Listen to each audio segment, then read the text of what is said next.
రైతు సోదరులకి నమస్కారం. Welcome to DBS farmer channel. ఈ రోజు సింజెంటా కంపెనీ వాళ్ళ యాంప్లిగో పురుగు గురించి వివరిస్తాను. యాంప్లిగో అనేది ఏ పురుగులపై పనిచేస్తుంది, దీనిని ఏ పంటలపై వాడుకోవచ్చు, దీనిని ఎంత మోతాదులో వాడుకోవాలనే పూర్తి వివరణ ఈ వీడియోలో తెలుసుకుందాం. యాంప్లిగోలో ఫ్లోరాంటానిప్రోల్ 10%, లాంబ్డా సాహిలోత్రిన్ 5% జెడ్సీ ఫార్ములేషన్ లో ఉంటుంది.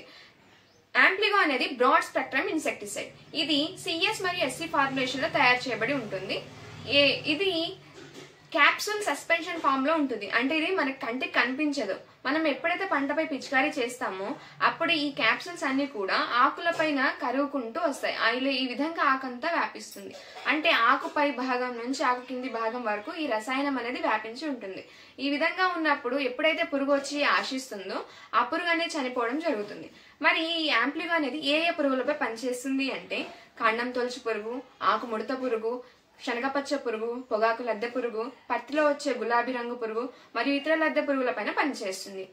అదే విధంగా కూరగాయల్లో వచ్చే డైమండ్ బ్యాక్ మత్ను, టమాటాలో వచ్చే ఆకు తొలచు పురుగు లీఫ్ మైనర్ ను, మొక్కజొన్నలో వచ్చే కత్తెర పురుగు పైన పనిచేస్తుంది. అదే విధంగా మనం ఈ యాంప్లిగోలో లాంబ్డా సాహిలోత్రిన్ కలిగి ఉండడం వలన ఇది పేనుబంక మరియు తెల్లదోమ పైన పనిచేస్తుంది. దీనిని మనం పంటపై పిచికారీ చేసినప్పుడు దీని రిజల్ట్స్ అనేవి చాలా త్వరగా మనకి వస్తూ ఉంటాయి అన్నమాట. అదే విధంగా ఈ యాంప్లిగో అనేది రసం పీల్చే పురుగులపై పనిచేయడమే కాకుండా ఈ పురుగులను మరియు వాటి గుడ్లను కూడా చంపేస్తూ ఉంటుంది. మరి ఇది పంటపై పిచికారీ చేసిన తర్వాతకి పంటపై దీని ప్రభావం 20 నుంచి 25 రోజుల పాటు ఉంటుంది.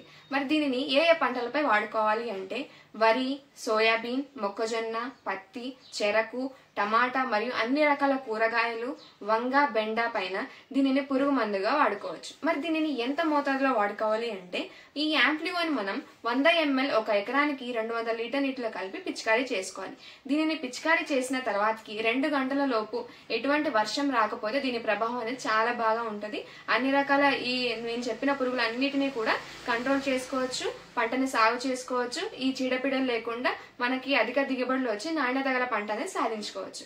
నా వీడియో నచ్చినట్లయితే లైక్ చేయండి, ఇది ఇతర రైతులకు షేర్ చేయండి, మా ఛానల్ ని సబ్స్క్రైబ్ చేయండి. రైతు సోదరులకి ధన్యవాదాలు.